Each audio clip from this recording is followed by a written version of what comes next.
Rajni, what's wrong? Tom, I have a script and I don't know what to do with it. Should I burn it? Feed it to my cat? You need some writers group therapy.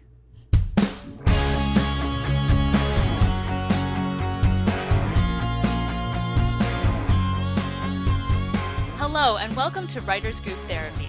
I'm Tom. And I'm Roshni. We're writers helping writers. Ready for your session? The doctors are in. Okay, so we were talking just recently about the wisdom, or the not wisdom, of focusing on one project at a time and across genres. I think we got a lot to talk about here. Yeah, I've had that question brought to me before because sometimes when I'm talking to, I don't know, other people in the industry, with maybe an agent, a manager, I talk about, well, I've got a TV pilot and I've got a feature film and I did a web series, and sometimes they get a little like, well, what do you want to do? Kind of like that, like pick something. And I always thought that was weird. Like, well, if I'm good at doing this and that and the other thing, why shouldn't I just do them all? Like, I'm even working a video game idea and an animation. Yeah. So I feel like trying to limit myself like that would be a negative. But in the industry, it seems like they want you to pick one because that's how agents and managers sell you. Yeah. I mean, I remember from my days in music, they always used to say in Nashville, are you a sanger or are you a songwriter? And of course, a lot of people do both, but they really wanted you to focus on one or the other. It was kind of weird, but being a hybrid was sort of frowned upon. So it's sort of the same thing. I mean, obviously, I think you should always be working on stuff and be working on your ideas. Don't just write like one play or one script or one, novel and be like, this is the magnum opus, because it might not be. But I think there is wisdom in focusing on your strengths. As far as, I'm really good at writing sketch comedy. I'm really good at writing drama. I'm really good at film. I'm really good at TV. And honing that, kind of what they tell with actors, yeah, you're typecast and it sucks, but do your type to death. And when you're known for being that type, then you branch out when you have clout to do the other roles that you always wanted to do. Right. J.J. Abrams can do everything because he's him. He can produce TVs, movies, digital, live action, He could do reality if he wanted to, but I don't think he wants to. But the idea is, once you've established yourself, then you have the latitude to, branch out. Yeah. And I remember, I need to look up this gentleman's name, but the writer of The Princess and the Frog, which is a Disney animated movie, I went to hear him speak a couple years ago. Really nice guy. And he brought up an interesting point. I guess before that movie, he had a script, I think in the action adventure genre or something, and it was like a hot item. Everybody in town heard about it and they all wanted it. Oh my gosh, we gotta have this script. And when he was taking meetings, everybody said, okay, what else do you have? And he had other movies, but in other genres. And so his advice was, if you're going to pitch a movie, like say a romantic comedy, have two other romantic comedies in your pocket, because when they say, what else do you have, they don't want to see that you wrote a drama and an action adventure and a romantic comedy. They want to see 3 romantic comedies or 3 fantasies or 3 whatever of the same genre. Yeah, I would agree that that's a common request. If you have a follow-up, they're kind of want it in the same genre, but with a different, story, obviously. Because each studio or each producer, they're kind of, they have their niches. Michael Bay does his big action explosions, Ron Howard does, more on the subtle side. He does comedy and he does some, some grounded sci-fi. But they each are still kind of in their realm. Christopher Nolan with the Batman movies and the Interstellar, big tent poles. So, if they were to come out, if Christopher Nolan were to come out with a romantic comedy, everyone would be like, what? So. Yeah, I mean, from a marketable standpoint too, not even just how agents pitch you to directors and producers, but it does kind of sound weird, like, from the the producer and director of some big scary thriller comes some Yeah. happy animated kids film. What? It sounds weird. Hmm. Yeah, the idea, that I go with is, write what I know and write what I like. So, my stuff tends to be action, science fiction, and lately slipping into horror. But they're all tangents. They're all kind of moving along a continuum. So if I'm pitching, an action movie, well, if they want to see something else, well, I've got an action comedy. Or if I'm pitching sci-fi, then I've got a sci-fi horror film. So they're kind of on a continuum. So they're not completely different. I mean, I do have one dramedy that's really different from everything else, but other than that, everything else is kind of along a continuum, except for my animated show I'm working on now. That's obviously completely different too. But you're going to go to different people with it, so it doesn't matter as much. Different agents also specialize, so you're not going to go to the same agent for, like you don't use the same agent for your acting as you do your writing. So Yeah. Yeah, but I mean, even I was even thinking, just going back to the marketability thing, J.K. Rowling's a great example. She wrote all those Harry Potter books, all those Harry Potter spin-offs. If you say Harry Potter, J.K. Rowling, like, it's going to sell before it even hits the shelves. And then she wrote Casual Vacancy, and everyone was like, what? And it didn't do as well. right. And I understand, I think she writes under a pseudonym, I believe, maybe some mysteries. I'm not sure about that.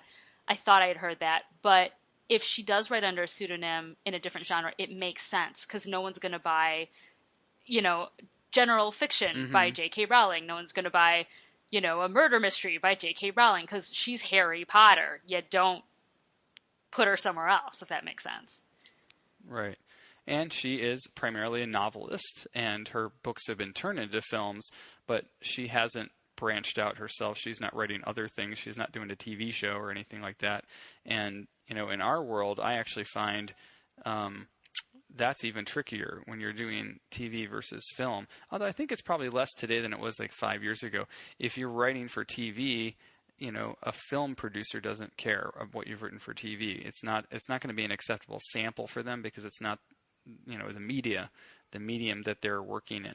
So if you're going to pitch something to, somebody, you got to know what they're looking for, the mandate, so to speak, and make sure you have what they want. Because if you go to, you have a great idea for a TV show, it's, sci-fi, and you go to somebody who's, in that doing sci-fi movies, they're going to be, well, I want a movie, I don't want a TV show.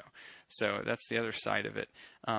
You can write all of them, but just, don't be careful you don't, present yourself. It can be confusing, I guess. Present yourself in a confusing way to the person you're trying to sell on your abilities as a writer. So, yeah. I mean, one correction though. J.K. Rowling, I believe, did write the screenplay for Fantastic Beasts. Ah, yes. So, yeah, but again, it's also still her world. Mm-hmm. I mean, it's still a Harry Potter offshoot, so she knows that world inside out.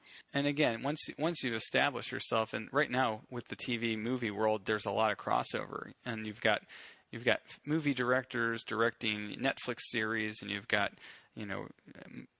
TV writers going out into the movie business and back and forth. And again, more established people can do that more easily. But you have Joss Whedon, for example. He's done Marvel stuff, for TV and film, and he started as a TV writer. So nobody's going to question him when he says, well, they're going to ask him. They want him to do the next whatever Marvel movie or DC movie. So, but I mean, just also if you're starting out, there is value in focusing on one genre, because writing a screenplay is very different than writing a TV show. 40 pages versus 110, you write different. You're going to attack it differently. So getting really good in one vein, there is something to be said for that. And there's also, even though a lot of people cross over, a project might not cross over. Take the Divergent series, for example. The last one was so poorly received, they said, okay, let's make a TV show out of it, and it didn't even go anywhere. It was just horrible.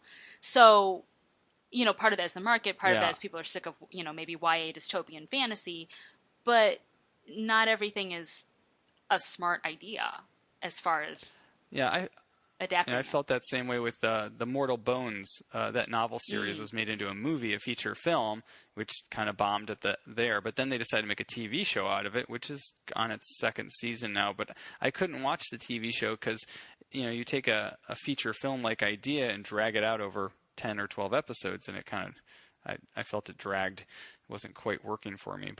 And there were a lot more characters to keep track of. I was very confused. Yeah. But you're right. So if you're starting out, yeah, it's definitely a good idea to focus on one, because you're going to learn the system and structure of that genre, that media, and then you're going to want to be able to prove that you can do it consistently, especially if you want to work in TV.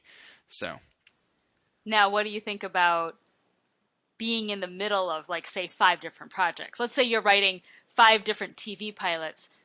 What do you think about having your hands in different things at any one time? I don't have a problem with that. In fact, I'm doing that now. I've got 3 feature films that are in various stages of writing. I've got an animated show. I've got a video game. I've got so many things I'm working on. And I think, as long as you manage your time okay and you actually get to work on them all at some point, so you make progress, it's good. Because you don't want to put all your eggs in one basket. There's that person who thinks they've got the story of a lifetime that they're going to write, and if they spend their whole life just working on the one thing and it never gets anywhere, then, well, you've got one possible book that you've written. So Yeah. And again, the entertainment world is very fickle and changes fast, so it's good to always be writing. I mean, things I wrote 4 or 5 years ago are useless now, obviously, because I wrote some spec TV pilots for existing shows, and if you want to write in TV, you have to keep writing those because the shows will go off the air, and you need something that's on the air usually to submit for contests and fellowships. So I think you just asked me about that recently, so. Yeah, I sort of agree with you. I have, like, a couple features and TV shows I'm working on, but I find that when I'm working on something, I really have to just follow that one project to completion. I might have a couple different ideas, but I have to follow one and flesh that out completely before I move on to the next. Otherwise, I'm just like, whoa, I completely lost track of where I was entirely. And for me, anyway, also my process is once I have a hold of an idea and I'm developing it, I just run with it all the way. I can't focus on anything else. So It's partly my process as well. Yeah, my focus isn't as strong as yours. I'm a little ADHD, I think, and I wander from project to project, and the projects themselves kind of dictate it too, because I'll keep thinking about all these projects I'm working on, and of course, what time I have available to work on them varies. But when a project hits me really hard and I can't get it out of my head, that's when I work on it. And then if I get to a part where I can't figure out what's going on, I don't force it. I just set it aside and work on something else, and then come back to it later, and maybe I'll have come up with a solution in the meantime. So there's that part of it too. Is I always like to work on whatever is most exciting in my mind at that time, not just what I haven't finished yet. So it's like, okay, I'm going to go work on this project and also because I might see there's a need for it. Somebody might be interested in it. And I think you had that happen to you where you were writing a script and somebody was interested in the idea and you had to get it to them. So you were kind of pressured into getting it done. Yeah. Nothing like writing on a deadline. Yep. So what do you guys think? How do you focus? Or do you go all over the place with your ideas? Let us know. Tweet it at us at WG Therapy. Online, you can also find us at writersgrouptherapy.com. And if you like what you hear, subscribe and share this with your friends. We'll see you next week.